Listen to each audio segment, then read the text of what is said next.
Sherlock Holmes was a man who seldom took exercise for exercise's sake.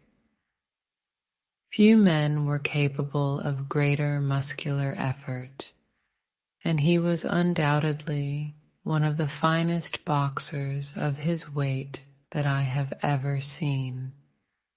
But he looked upon aimless bodily exertion as a waste of energy, and he seldom bestirred himself save when there was some professional object to be served. Then he was absolutely untiring and indefatigable. That he should have kept himself in training under such circumstances is remarkable, but his diet was usually of the sparest, and his habits were simple to the verge of austerity. Save for the occasional use of cocaine, he had no vices, and he only turned to the drug as a protest against the monotony of existence when cases were scanty and the papers uninteresting. One day in early spring, he had so far relaxed as to go for a walk with me in the park, where the first faint shoots of green were breaking out upon the elms, and the sticky spearheads of the chestnuts were just beginning to burst into their five-fold leaves. For 2 hours we rambled about together in silence for the most part, as befits two men who know each other intimately. It was nearly 5 before we were back in Baker Street once more. "Beg pardon, sir," said our page boy as he opened the door. "There's been a gentleman here asking for you, sir." Holmes glanced reproachfully at me. "So much for afternoon walks," said he. "Has this gentleman gone, then?" "Yes, sir." "Didn't you ask him in?" "Yes, sir. He came in." "How long did he wait?" "Half an hour, sir. He was a very restless gentleman, sir, a walkin' and a stampin' all the time he was here. I was waitin' outside the door, sir, and I could hear him. At last he outs into the passage, and he cries, 'Is that man never going to come?' Those were his very words, sir. 'You'll only need to wait a little longer,' says I. 'Then I'll wait in the open air, for I feel half choked,' says he. 'I'll be back before long.' And with that, he ups and he outs, and all I could say wouldn't hold him back. 'Well, well, you did your best,' said Holmes, as we walked into our room. 'It's very annoying, though, Watson. I was badly in need of a case, and this looks, from the man's impatience, as if it were of importance. Hullo, that's not your pipe on the table. He must have left his behind him. A nice old briar with a good long stem of what the tobacconists call amber. I wonder how many real amber mouthpieces there are in London. Some people think that a fly in it is a sign. Well, he must have been disturbed in his mind to leave a pipe behind him which he evidently values highly." "How do you know that he values it highly?" I asked. "Well, I should put the original cost of the pipe at 7 and 6 pence. Now it has, you see, been twice mended, once in the wooden stem and once in the amber. Each of these mends, done, as you observe, with silver bands, must have cost more than the pipe did originally. The man must value the pipe highly when he prefers to patch it up rather than buy a new one with the same money. "Anything else?" I asked, for Holmes was turning the pipe about in his hand and staring at it in his peculiar pensive way. He held it up and tapped on it with his long, thin forefinger, as a professor might who was lecturing on a bone.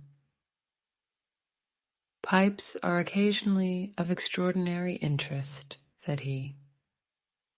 "Nothing has more individuality, save perhaps watches and bootlaces. The indications here, however, are neither very marked nor very important. The owner is obviously a muscular man, left-handed, with an excellent set of teeth, careless in his habits, and with no need to practice economy." My friend threw out the information in a very offhand way, but I saw that he cocked his eye at me to see if I had followed his reasoning. "You think a man must be well-to-do if he smokes a 7-shilling pipe," said I. "This is Grosvenor mixture at 8d. an ounce," Holmes answered, knocking a little out on his palm.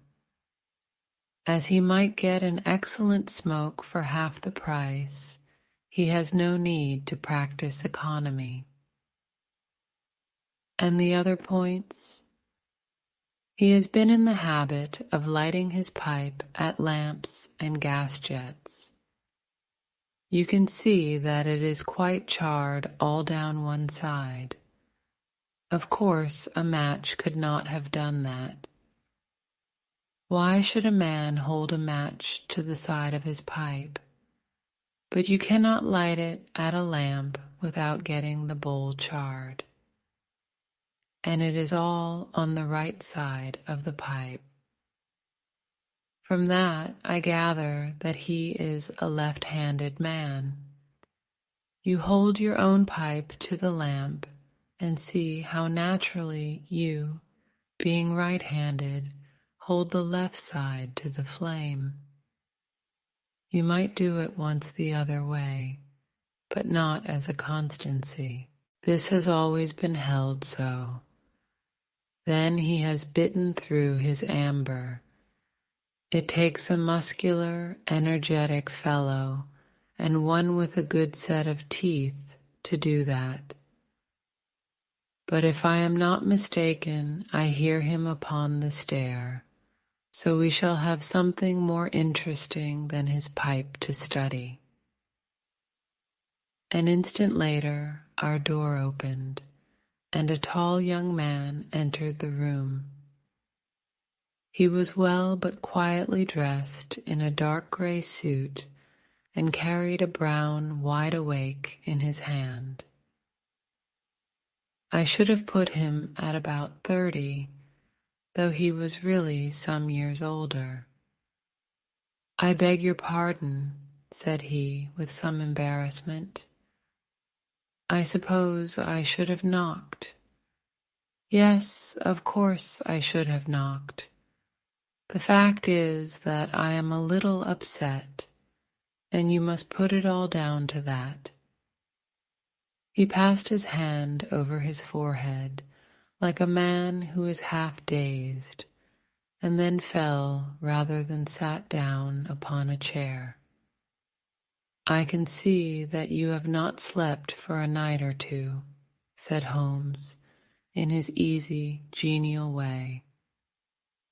"That tries a man's nerves more than work, and more even than pleasure. May I ask how I can help you?" "I wanted your advice, sir. I don't know what to do, and my whole life seems to have gone to pieces." "You wish to employ me as a consulting detective?" "Not that only.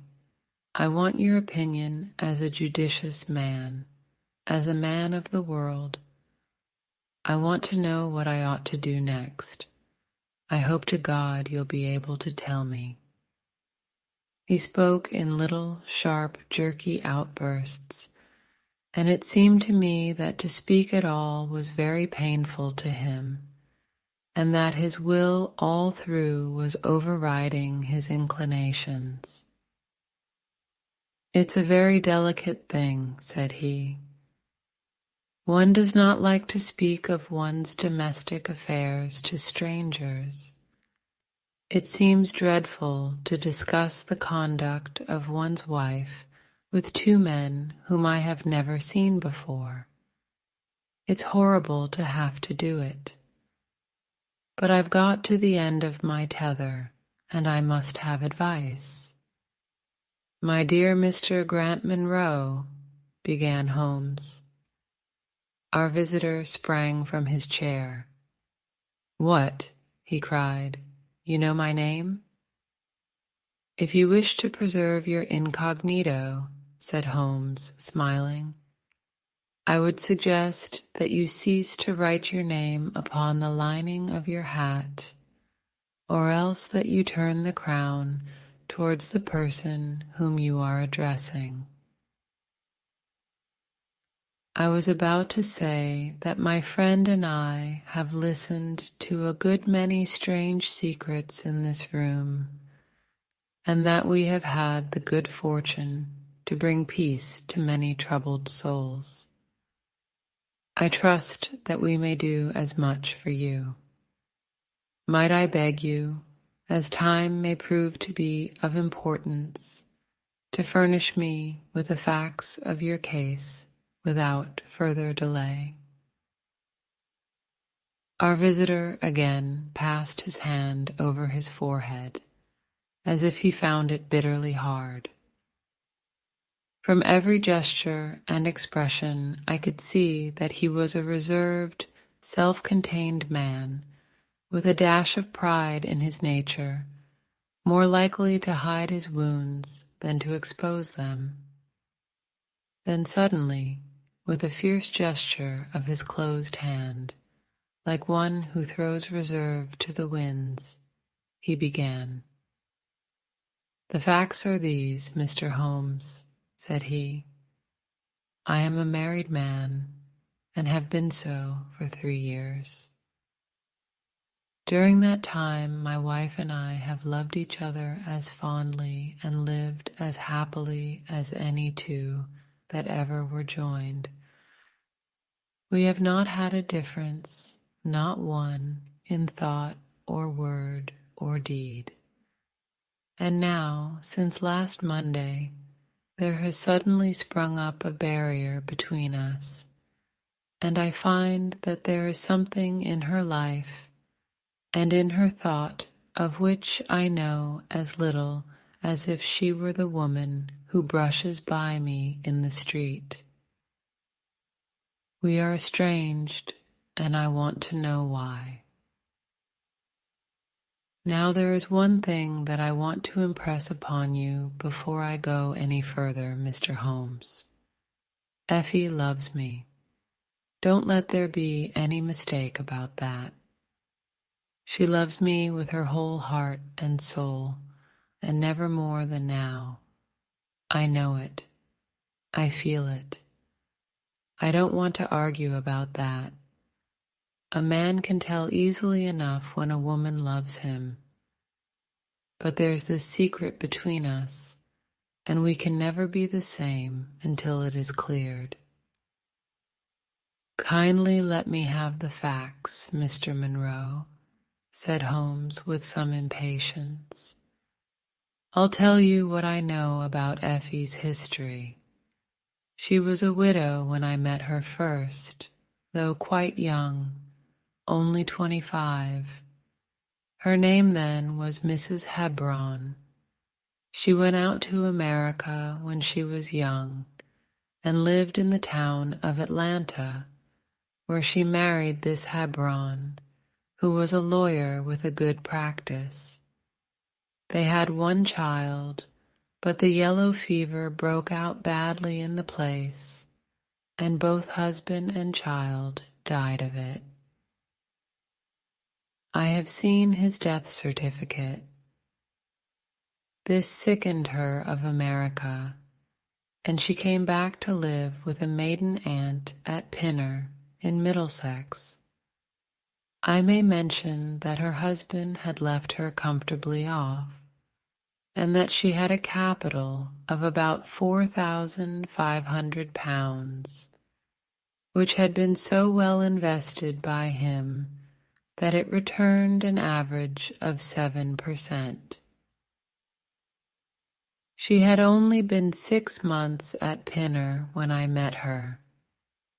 We fell in love with each other, and we married a few weeks afterwards.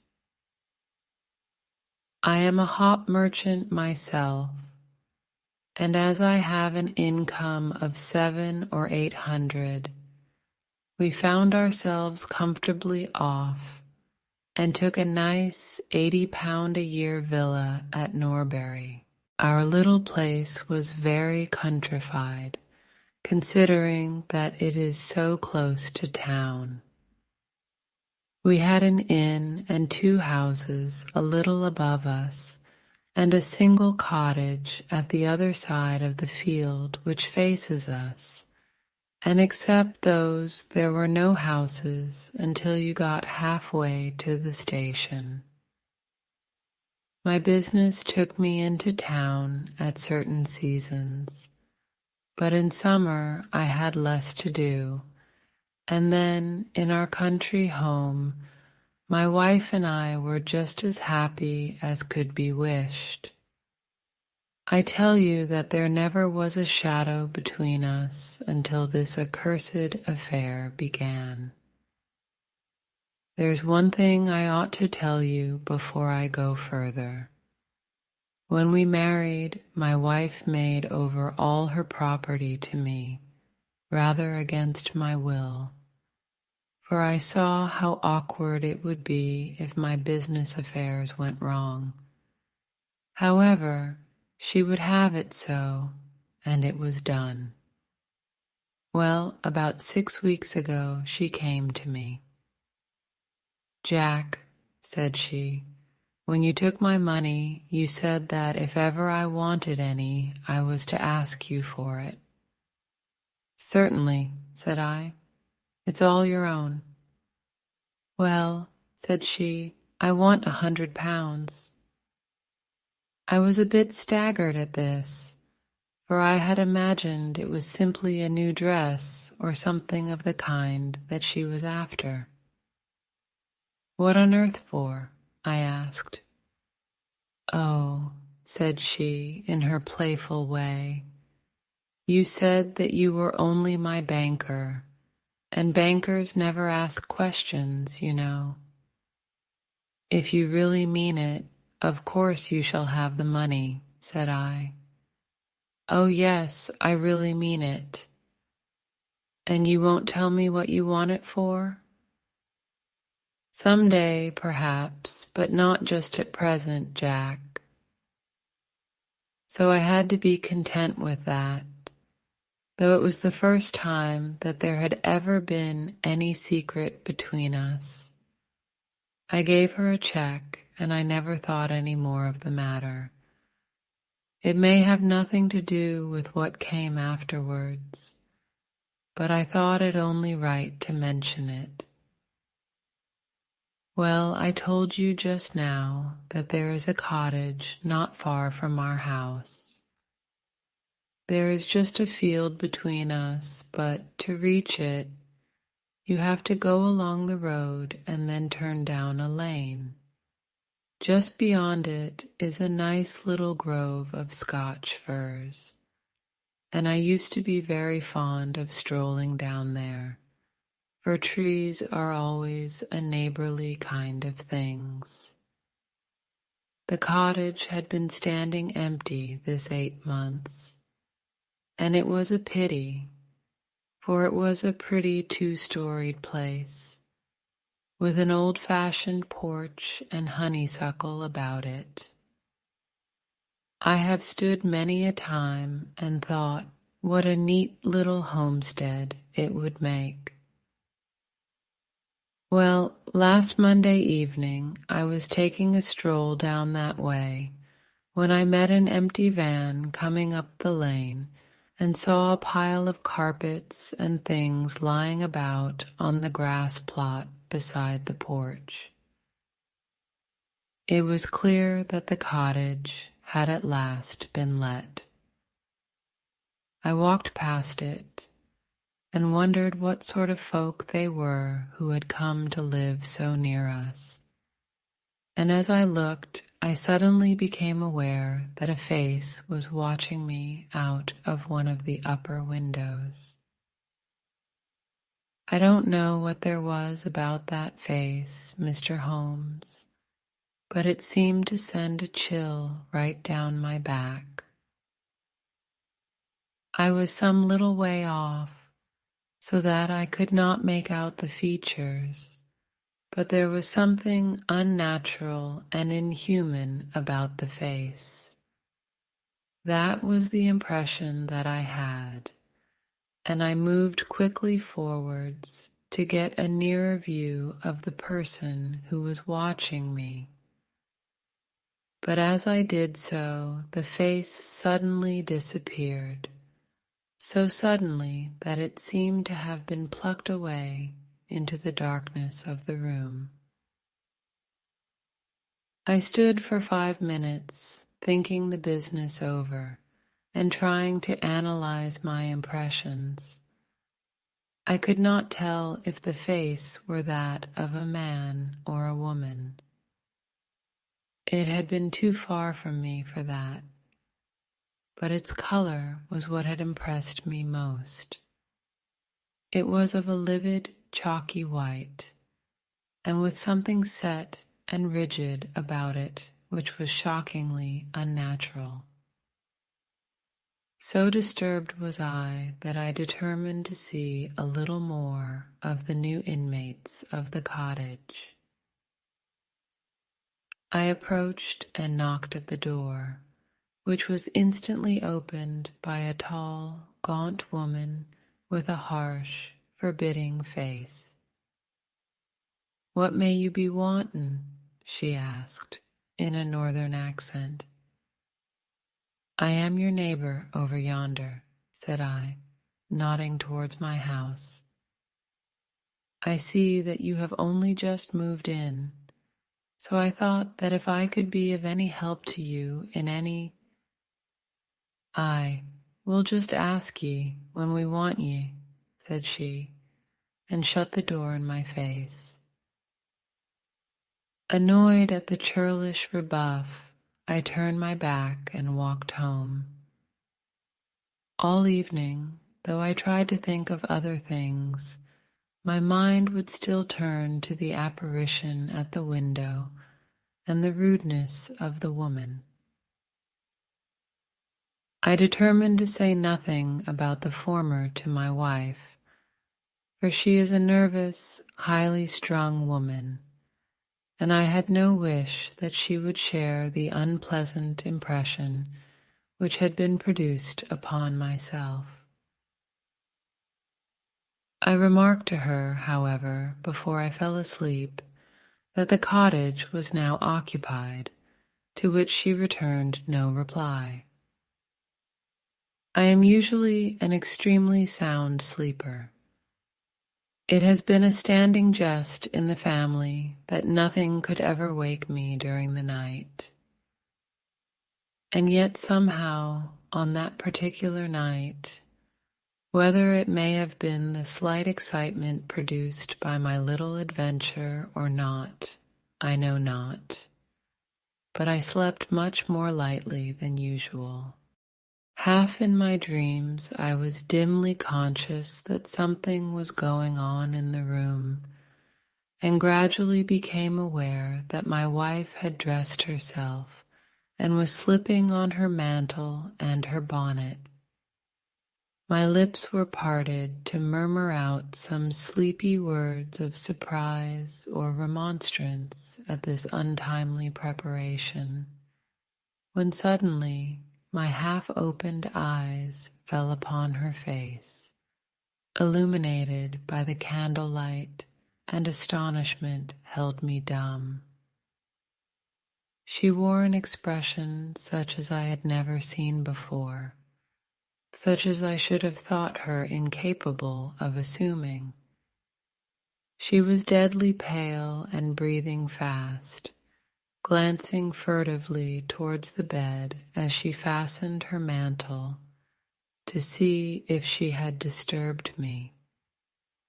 Then, thinking that I was still asleep, she slipped noiselessly from the room, and an instant later I heard a sharp creaking which could only come from the hinges of the front door. I sat up in bed and rapped my knuckles against the rail to make certain that I was truly awake. Then I took my watch from under the pillow. It was 3 a.m. What on this earth could my wife be doing out on the country road at 3 a.m? I had sat for about 20 minutes turning the thing over in my mind and trying to find some possible explanation. The more I thought, the more extraordinary and inexplicable did it appear. I was still puzzling over it when I heard the door gently close again and her footsteps coming up the stairs. "Where in the world have you been, Effie?"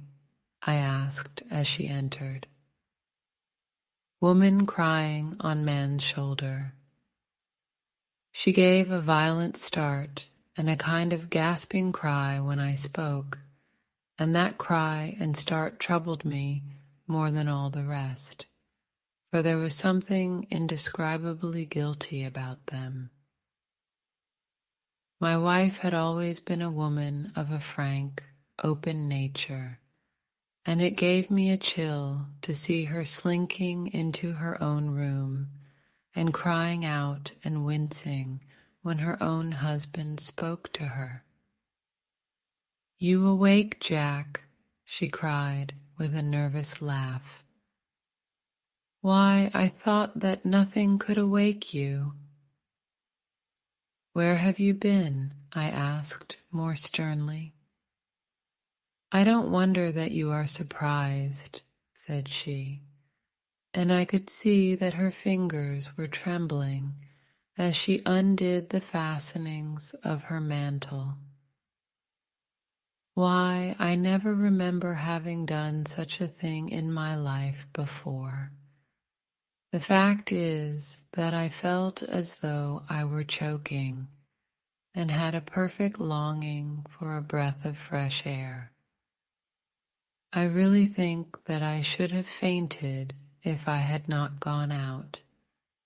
I stood at the door for a few minutes, and now I am quite myself again." All the time that she was telling me this story, she never once looked in my direction, and her voice was quite unlike her usual tones. It was evident to me that she was saying what was false. I said nothing in reply, but turned my face to the wall, sick at heart, with my mind filled with 1,000 venomous doubts and suspicions. What was it that my wife was concealing from me? Where had she been during that strange expedition? I felt that I should have no peace until I knew, and yet I shrank from asking her again after once she had told me what was false. All the rest of the night I tossed and tumbled, framing theory after theory, each more unlikely than the last. I should have gone to the city that day, but I was too disturbed in my mind to be able to pay attention to business matters. My wife seemed to be as upset as myself, and I could see from the little questioning glances which she kept shooting at me that she understood that I disbelieved her statement, and that she was at her wit's end what to do. We hardly exchanged a word during breakfast, and immediately afterwards I went out for a walk, that I might think the matter out in the fresh morning air. I went as far as the Crystal Palace, spent an hour in the grounds, and was back in Norbury by 1 o'clock. It happened that my way took me past the cottage, and I stopped for an instant to look at the windows, and to see if I could catch a glimpse of the strange face which had looked out at me on the day before. As I stood there, imagine my surprise, Mr. Holmes, when the door suddenly opened and my wife walked out. I was struck dumb with astonishment at the sight of her, but my emotions were nothing to those which showed themselves upon her face when our eyes met. She seemed for an instant to wish to shrink back inside the house again, and then, seeing how useless all concealment must be, she came forward with a very white face and frightened eyes, which belied the smile upon her lips. "Ah, Jack," she said, "I have just been in to see if I can be of any assistance to our new neighbors. Why do you look at me like that, Jack? You are not angry with me?" "So," said I, "this is where you went during the night." "What do you mean?" she cried. "You came here, I am sure of it. Who are these people that you should visit them at such an hour? I have not been here before." "How can you tell me what you know is false?" I cried. "Your very voice changes as you speak. When have I ever had a secret from you? I shall enter that cottage, and I shall probe the matter to the bottom." "No, no, Jack, for God's sake," she gasped in uncontrollable emotion. Then, as I approached the door, she seized my sleeve and pulled me back with convulsive strength. "I implore you not to do this, Jack," she cried. "I swear that I will tell you everything some day, but nothing but misery can come of it if you enter that cottage." Then, as I tried to shake her off, she clung to me in a frenzy of entreaty. "Trust me, Jack," she cried. "Trust me only this once. You will never have cause to regret it. You know that I would not have a secret from you if it were not for your own sake. Our whole lives are at stake in this. If you come home with me, all will be well. If you force your way into that cottage, all is over between us." There was such earnestness, such despair in her manner that her words arrested me, and I stood irresolute before the door. "I will trust you on one condition, and on one condition only," said I at last. "It is that this mystery comes to an end from now. You are at liberty to preserve your secret, but you must promise me that there shall be no more nightly visits, no more doings which are kept from my knowledge. I am willing to forget those which are past, if you will promise that there shall be no more in the future." "I was sure that you would trust me," she cried, with a great sigh of relief. It shall be just as you wish. Come away, oh, come away up to the house. Still pulling at my sleeve, she led me away from the cottage. As we went, I glanced back, and there was that yellow, livid face watching us out of the upper window. What link could there be between that creature and my wife? Or how could the coarse, rough woman whom I had seen the day before be connected with her? It was a strange puzzle, and yet I knew that my mind could never know ease again until I had solved it. For 2 days after this, I stayed at home, and my wife appeared to abide loyally by our engagement, for as far as I know, she never stirred out of the house. On the 3rd day, however, I had ample evidence that her solemn promise was not enough to hold her back from the secret influence which drew her away from her husband and her duty. I had gone into town on that day, but I returned by the 2.40 instead of the 3.36, which is my usual train.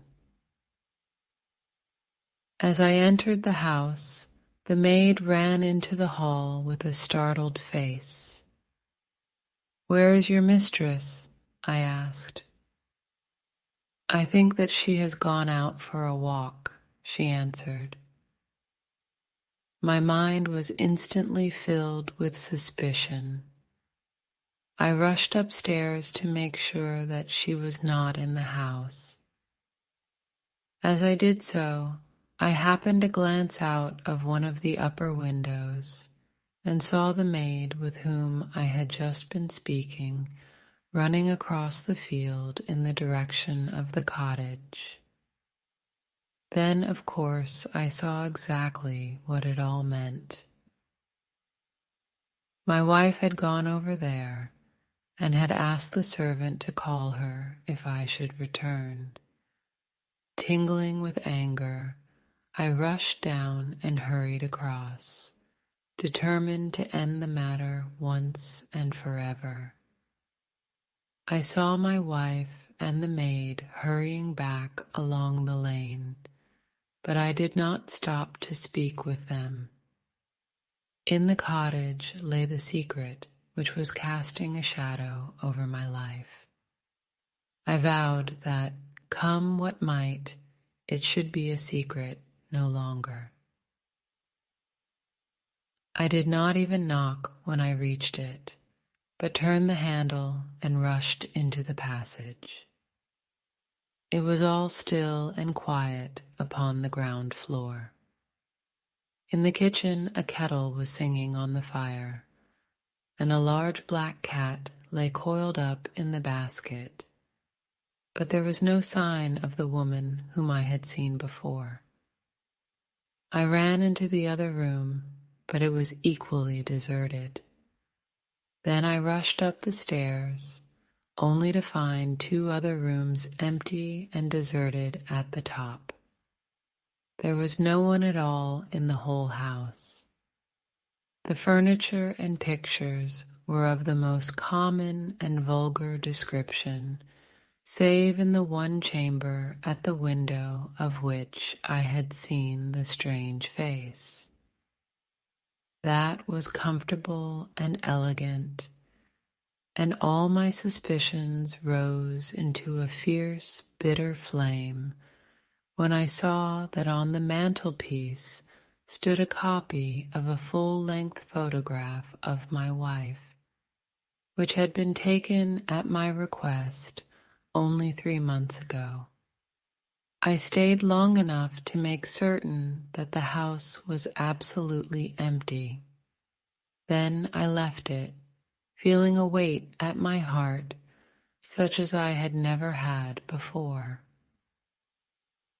My wife came out into the hall as I entered my house, but I was too hurt and angry to speak with her, and pushing past her, I made my way into my study. She followed me, however, before I could close the door. "I am sorry that I broke my promise, Jack," said she. "But if you knew all the circumstances, I am sure that you would forgive me." "Tell me everything then," said I. "I cannot, Jack, I cannot," she cried, "until you tell me who it is that has been living in that cottage, and who it is to whom you have given that photograph. There can never be any confidence between us," said I, and breaking away from her, I left the house. That was yesterday, Mr. Holmes, and I have not seen her since, nor do I know anything more about this strange business. It is the first shadow that has come between us, and it has so shaken me that I do not know what I should do for the best. Suddenly this morning it occurred to me that you were the man to advise me, so I have hurried to you now, and I place myself unreservedly in your hands. If there is any point which I have not made clear, pray question me about it. But above all, tell me quickly what I am to do, for this misery is more than I can bear. Holmes and I had listened with the utmost interest to this extraordinary statement, which had been delivered in the jerky, broken fashion of a man who was under the influence of extreme emotions. My companion sat silent for some time, with his chin upon his hand, lost in thought. "Tell me," said he at last, "could you swear that this was a man's face which you saw at the window?" "Each time that I saw it, I was some distance away from it, so that it is impossible for me to say." "You appear, however, to have been disagreeably impressed by it. It seemed to be of an unnatural color, and to have a strange rigidity about the features. When I approached, it vanished with a jerk. How long is it since your wife asked you for £100? Nearly 2 months. Have you ever seen a photograph of her first husband? No. There was a great fire at Atlanta very shortly after his death, and all her papers were destroyed. And yet she had a certificate of death. You say that you saw it. Yes, she got a duplicate after the fire. Did you ever meet anyone who knew her in America? No. Did she ever talk of revisiting the place? No. Or get letters from it? No. Thank you. I should like to think over the matter a little now. If the cottage is now permanently deserted, we may have some difficulty. If, on the other hand, as I fancy is more likely, the inmates were warned of your coming and left before you entered yesterday, then they may be back now, and we should clear it all up easily. Let me advise you, then, to return to Norbury and to examine the windows of the cottage again. If you have reason to believe that it is inhabited, do not force your way in, but send a wire to my friend and me. We shall be with you within an hour of receiving it, and we shall then very soon get to the bottom of the business. And if it is still empty, in that case, I shall come out tomorrow and talk it over with you. Goodbye, and above all, do not fret until you know that you really have a cause for it. I am afraid that this is a bad business, Watson, said my companion, as he returned after accompanying Mr. Grant Munro to the door. What do you make of it?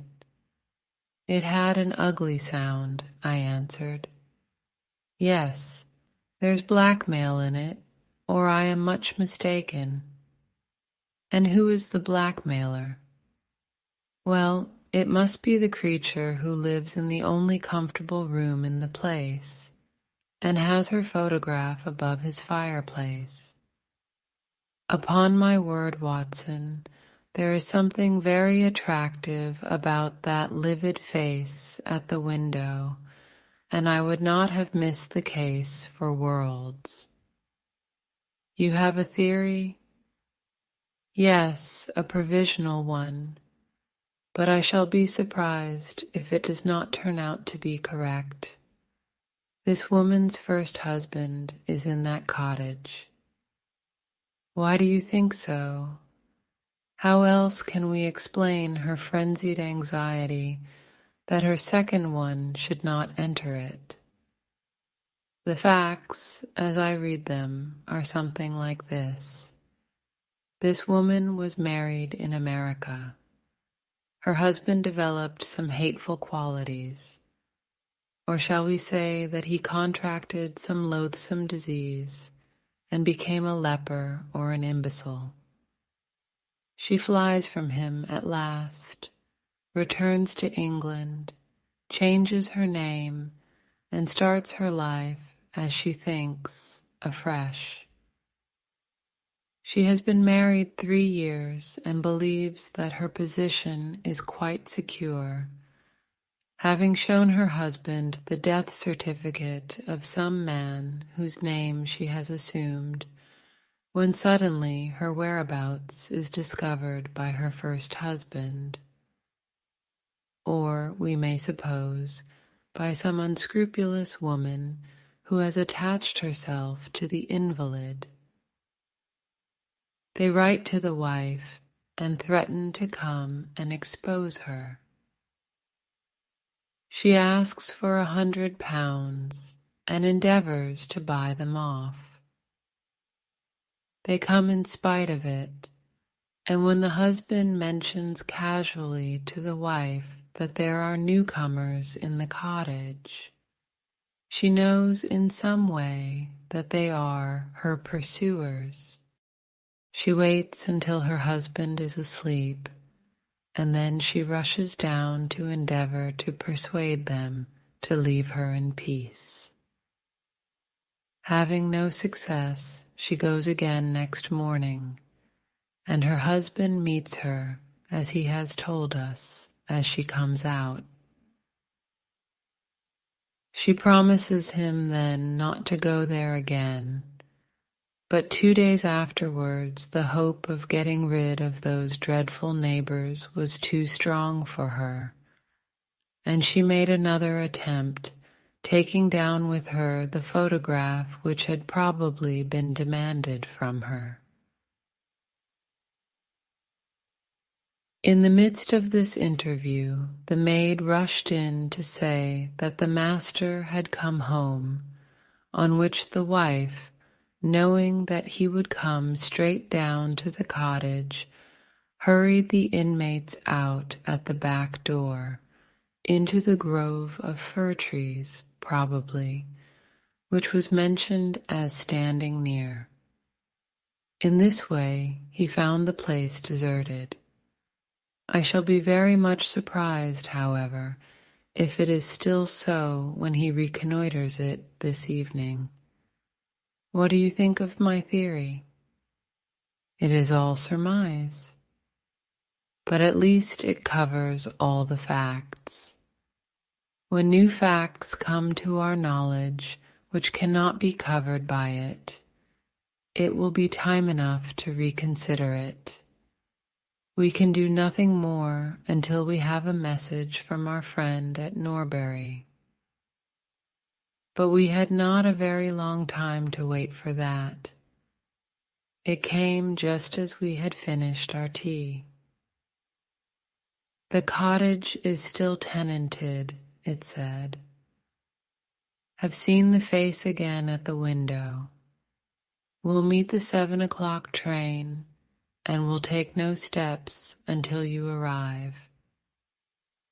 He was waiting on the platform when we stepped out, and we could see in the light of the station lamps that he was very pale and quivering with agitation. "They are still there, Mr. Holmes," said he, laying his hand hard upon my friend's sleeve.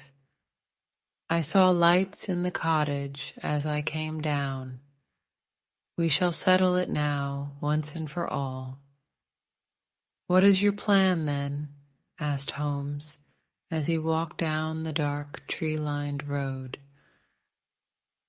"I'm going to force my way in and see for myself who is in the house. I wish you both to be there as witnesses." "You are quite determined to do this, in spite of your wife's warning that it is better that you should not solve the mystery." "Yes, I am determined." "Well, I think that you are in the right. Any truth is better than indefinite doubt. We had better go up at once. Of course, legally, we are putting ourselves hopelessly in the wrong, but I think that it is worth it." It was a very dark night, and a thin rain began to fall as we turned from the high road into a narrow lane, deeply rutted with hedges on either side. Mr. Grant Munro pushed impatiently forward, however, and we stumbled after him as best we could. "There are the lights of my house," he murmured, pointing to a glimmer among the trees. "And here's the cottage which I am going to enter." We turned a corner in the lane as he spoke, and there was the building close beside us. A yellow bar falling across the black foreground showed that the door was not quite closed, and one window in the upper story was brightly illuminated. As we looked, we saw a dark blur moving across the blind. "There is that creature," cried Grant Munro. "You can see for yourselves that someone is there. Now follow me, and we shall soon know all." We approached the door, but suddenly a woman appeared out of the shadow and stood in the golden track of the lamplight. I could not see her face in the darkness, but her arms were thrown out in an attitude of entreaty. "For God's sake, don't jack," she cried. "I had a presentiment that you would come this evening. Think better of it, dear. Trust me again, and you will never have cause to regret it." "I have trusted you too long, Effie," he cried sternly. "Leave go of me. I must pass you. My friends and I are going to settle this matter once and forever." He pushed her to one side, and we followed closely after him. As he threw the door open, an old woman ran out in front of him and tried to bar his passage, but he thrust her back, and an instant afterwards we were all upon the stairs. Grant Munro rushed into the lighted room at the top, and we entered at his heels. It was a cozy, well-furnished apartment, with 2 candles burning upon the table and 2 upon the mantelpiece. In the corner, stooping over a desk, there sat what appeared to be a little girl. Her face was turned away as we entered, but we could see that she was dressed in a red frock and that she had long white gloves on. As she whisked round to us, I gave a cry of surprise and horror. The face which she turned towards us was of the strangest livid tint, and the features were absolutely devoid of any expression. An instant later, the mystery was explained. Holmes, with a laugh, passed his hand behind the child's ear. A mask peeled off from her countenance, and there was a little coal-black negress, with all her white teeth flashing in amusement at our amazed faces. I burst out laughing, out of sympathy with her merriment, but Grant Monroe stood staring, with his hand clutching his throat. "My God," he cried, "what can be the meaning of this?" "I will tell you the meaning of it," cried the lady, sweeping into the room with a proud, set face. "You have forced me, against my own judgment, to tell you, and now we must both make the best of it. My husband died at Atlanta. My child survived." "Your child?" She drew a large silver locket from her bosom. "You have never seen this open." I understood that it did not open. She touched a spring, and the front hinged back. There was a portrait within of a man strikingly handsome and intelligent-looking, but bearing unmistakable signs upon his features of his African descent. "That is John Hebron of Atlanta," said the lady, "and a nobler man never walked the earth. I cut myself off from my race in order to wed him, but never once while he lived did I for an instant regret it. It was our misfortune that our only child took after his people rather than mine. It is often so in such matches, and little Lucy is darker far than ever her father was. But dark or fair, she is my own dear little girlie, and her mother's pet." The little creature ran across at the words and nestled up against the lady's dress.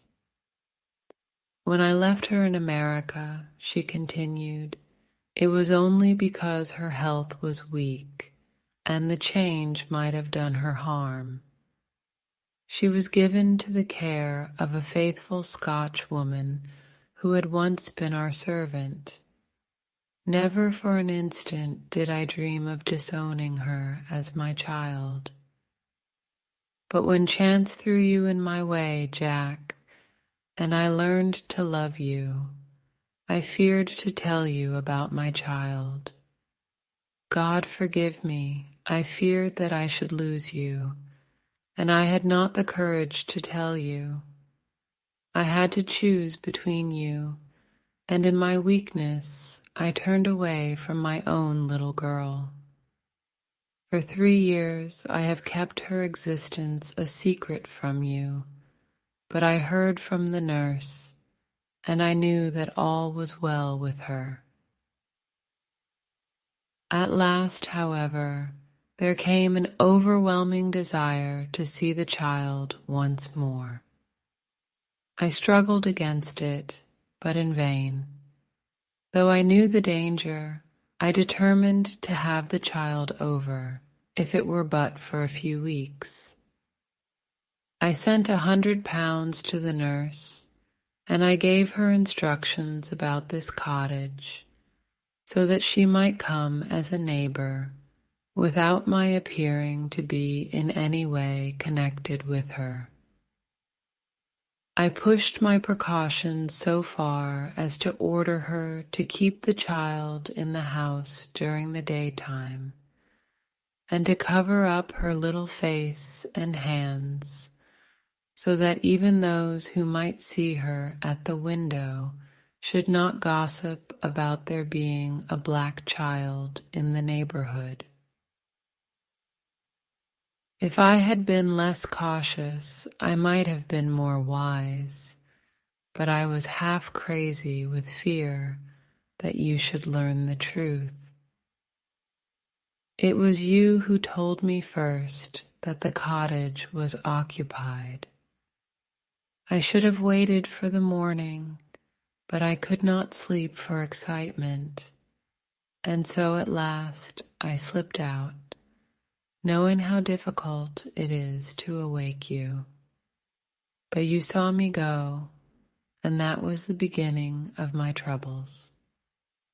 Next day, you had my secret at your mercy, but you nobly refrained from pursuing your advantage. 3 days later, however, the nurse and child only just escaped from the back door as you rushed in at the front one. And now tonight you at last know all, and I ask you what is to become of us, my child and me. She clasped her hands and waited for an answer. It was a long 10 minutes before Grant Monroe broke the silence, and when his answer came, it was one of which I love to think. He lifted the little child, kissed her, and then, still carrying her, he held his other hand out to his wife and turned towards the door. "We can talk it over more comfortably at home," said he. "I am not a very good man, Effie, but I think that I am a better one than you have given me credit for being." Holmes and I followed them down the lane, and my friend plucked at my sleeve as we came out. "I think," said he, "that we shall be of more use in London than in Norbury." Not another word did he say of the case until late that night, when he was turning away with his lighted candle for his bedroom. "Watson," said he, "if it should ever strike you that I am getting a little overconfident in my powers, or giving less pains to a case than it deserves, kindly whisper Norbury in my ear, and I shall be infinitely obliged to you."